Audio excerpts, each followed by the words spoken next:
was at the Munich Security Conference, and I got the very strong feeling, and quite a number of policymakers reflected this to me, that the US actually, this particular leadership group, don't know what they're doing. And that's why you see all these, contradictory messaging of the policy veering backwards and forwards. It's because they're just trying stuff out. Now, that might be fine if you're developing a real estate block in New York. It's obviously crazy to do that with geopolitics and nuclear weapons and all the rest of it. Over at the UN, America was siding with Russia and China against France and the UK. So a bit of a win for Macron. Trump said Putin would accept European and NATO peacekeepers in Ukraine. But that's very different to what Sergei Lavrov said in Saudi Arabia last week. So the signals bouncing around all over the place. Mike Martin is a former armoury officer, Liberal Democrat MP, and a member of the Defence Select Committee. He joins us now. Mike, morning to you. Good morning. An awful lot of noise, an awful lot of sort of mixed signals. What did you infer from the Macron-Trump summit? Well, specifically on this question of whether Trump has, said it's okay that Europeans are going to form a peacekeeping force in Ukraine, I didn't take much from that. I suspect that'll be walked back in the next couple of days.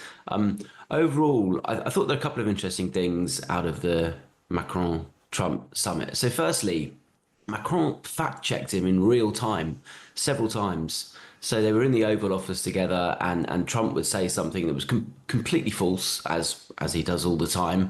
And Macron, in one instance, actually just leant across, grabbed his arm, and just said, "Oh no, actually, but this is what actually the case is," and then just fact-checked him in real time. And then Donald Trump just sort of nodded and then carried on again. So I thought that was a really, really good lesson of how to deal with Donald Trump in a, you said in your package, in a really friendly, sort of bonhomie way, but actually just making the point. And less of a Starmer, do you think? Well, I think it's definitely, look, everyone's got to play to their own personality, but I thought that played to Macron's personality, and he did it really well. Obviously, facts are really important, and if you say stuff that's blatantly untrue, we've got to find some way of reinserting what the actual facts are into the discourse, and I think that Macron did that quite well. Do you feel liberated as a UK politician? Because you're really, I think, probably the only party in England, at least, that feels free, or maybe the Greens would say the same thing, feels free to criticise Donald Trump. Are you struck by how a freedom a Liberal Democrat has in a way that other people, for example, Labour and Conservatives, don't seem to have? Stig, I always feel free as a Lib Dem politician. Do you know? I think actually we are reflecting what the man on the Clapham omnibus is saying. There's been a huge amount of support for Ukraine, for instance, on that particular issue in the UK.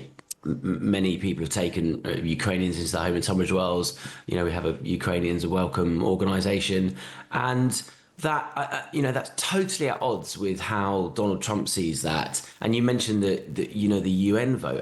Unbelievable that the US is voting with Russia, North Korea, Belarus. This is just extraordinary. So actually, I think we're really just saying what most people are saying, most normal people are saying in Tesco's. Do you see Trump as a man? Can you see Trump as a man who's shaking things up, a disruptor in the service of peace? Or is he a man letting Ukraine down because he doesn't care about them?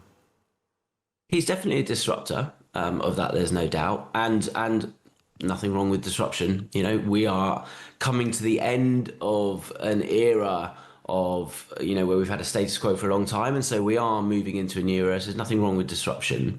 I think that specifically on Ukraine, I get the feeling, I was at the Munich Security Conference, and I got the very strong feeling, and quite a number of policymakers reflected this to me, that the US actually, this particular leadership group, don't know what they're doing. And that's why you see all these, contradictory messaging of the policy veering backwards and forwards. It's because they're just trying stuff out. Now, that might be fine if you're developing a real estate block in New York. It's obviously crazy to do that with geopolitics and nuclear weapons and all the rest of it. And I think added on to that, specifically with Ukraine, your listeners might remember there was a big kerfuffle over Joe Biden's son, Hunter Biden, and a mining deal and a laptop. And, Trump tried to get, in his first term, Ukraine to open up an investigation into that, and Zelensky refused, and then Trump refused some aid. There was a big kerfuffle, basically, between Zelensky and Trump. And Trump he definitely remembers grudges, and what's playing out here is definitely partly a personal grudge between Trump and Zelensky. You're a defence expert, Mike Martin, in your civilian life.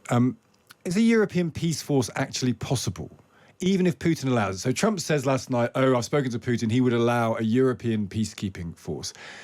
Every time we try and get close to the idea of what that would look like, what it would do, how many troops could possibly be provided, with what military aims, it all of a sudden gets cloudy. So I think the first point is that it's not for Trump to give an approval or not as to what happens in sovereign Ukrainian territory. I mean, that's what this entire war is about safeguarding Ukrainian sovereignty. So it's up to them to choose what they want to happen in their territory. But just putting that aside, look, in principle, I support the idea of peacekeepers, or call them what you like, troops post a deal to provide a security guarantee to Ukraine. I support that, including, British troops. I think there's a couple of things we've got to look at. Specifically from the British angle, our military is threadbare at the moment, and it's stretched. Whichever service you go to, RAF, Navy, Army, they're all stretched up against the wall. And so the idea of putting, let's say, 10,000 troops in Ukraine, which would probably have to be those sorts of numbers if Britain and France are going to be the leading nations in this.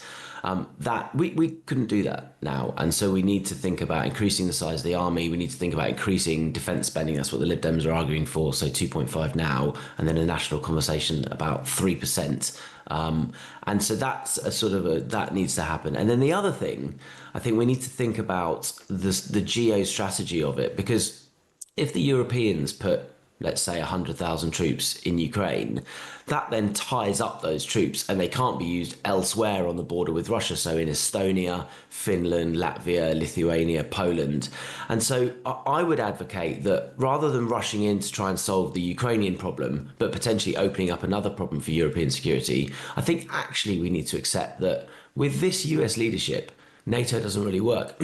Article 5 is dead, this collective defence guarantee that we have. And so I'm much more interested in European leaders getting together and solving the European security architecture. And that might mean, Mike, saying, OK, in order to protect the borders with Russia, including the Baltic countries, we need 200,000 troops or 300,000 troops. But I don't suppose you can get them in a summer, can you? So what does that mean in reality? Well, I mean, Europe has more than 1 million men under arms. Finland can call up 300,000 reserves in 48 hours. So I do agree with you. There are capability gaps in terms of equipment and deployability and all the rest of it. But also, I think we have to, whilst we all want an end to the war in Ukraine, it's not worth rushing into it, right? This is not something we want to solve in 2 weeks, because if we do, we're likely to make mistakes. And so that's why, Keir Starmer's right. He said, we'll put Britain and French troops in, provided there's an American backstop. So he's effectively saying, well, we'll do it, but it's going to be a NATO operation. And I think that's going to be the sticking point for Putin. So, and you're saying, actually, you don't think that's true. Effectively, you're saying NATO might well be dead. I personally, again, this is sort of my reading of going to the Munich Security Conference and talking to senior European politicians, generals, all the rest of it, is that there's sufficient doubt about whether the Americans would honour Article 5, that effectively collective defence is dead. So then the question is, what does collective defence look like in Europe without the Americans? Which are the countries we need to be involved? Well, we do actually want Ukraine to be involved. They've got 1 million men under arms. They're literally the world-leading country for drones, which are the key modern technology in this particular era of warfare. So what does that collective defence look like?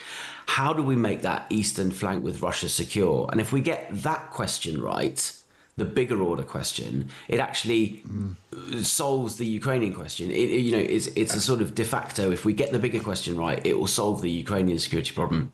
Whereas there is a danger that if we rush in, put troops in Ukraine and solve that security problem, we create a wider problem about the European security architecture. Just finally then, because it might be strange for a Lib Dem to be talking about this, you're kind of talking about a European mobilisation. And actually, do we need to start thinking about ourselves more, not on hot war footing, but on more of a war footing as a country? Because we have to spend 3% on defence. We've got to mobilise troops. We've got to recruit people to a military.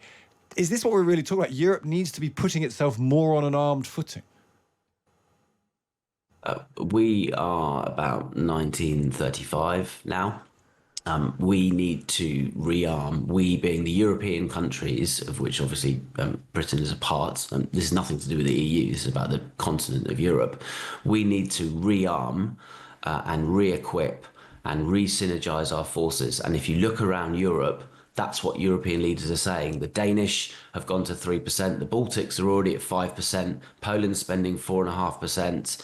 Chancellor Merz elect came out 2 days ago and said that NATO's dead, the Europeans need to get their act together and do collective defence. This is happening. There's a key role for the Brits to play. Again, when you talk to Europeans, they say, well, we need somebody to lead. Who's the supreme allied commander in Europe if it's not an American, which it has been since the Second World War? The only country that can do that is Britain. We've got nuclear weapons, we've got a strategic culture, and our military, although hollowed out, if you put in more resources, can come back up to strength quite quickly. We have that muscle memory, that DNA, and we're used to acting strategically. Yeah. This is a key role for Britain, and frankly, at the moment, we're a little bit absent. Mike Martin, fascinating stuff. Great to speak to you. Thank you. That's Mike Martin, a former Army officer, Liberal Democrat MP, member of the Defence Select Committee. He's an expert that we'd have on whether he's an MP or not. It's very striking that maybe it does take a Lib Dem to say the problems with Trump, but a Lib Dem also talking about mobilisation to get more on a war footing. Yeah, interesting on Article 5, essentially, another guest, and we had somebody last week talking to us about the fact that Article 5 is essentially no longer exists. If that is the case, what is the future for collective defence in Europe? We're going to be speaking to the Conservatives about that shortly. Kemi Badenoch is giving a speech today, which is along a very similar theme about international institutions and law and whether it's fit for purpose. So we'll work out what they think should be in place, if not those structures that already exist. But the Lib Dems do have this freedom, don't they? Yeah, potentially, yeah. More so, we'll hear what the Tories have to say, and we'll hear how Labour, see if they can say the same thing. Just one message came in during that conversation. Simon said, I messaged you last week to say that when Keir Starmer meets Donald Trump on Thursday, he needs to speak truth to power. This is exactly what Emmanuel Macron did yesterday. Trump may not enjoy it, but it doesn't appear to have harmed bilateral relations between the United States and France.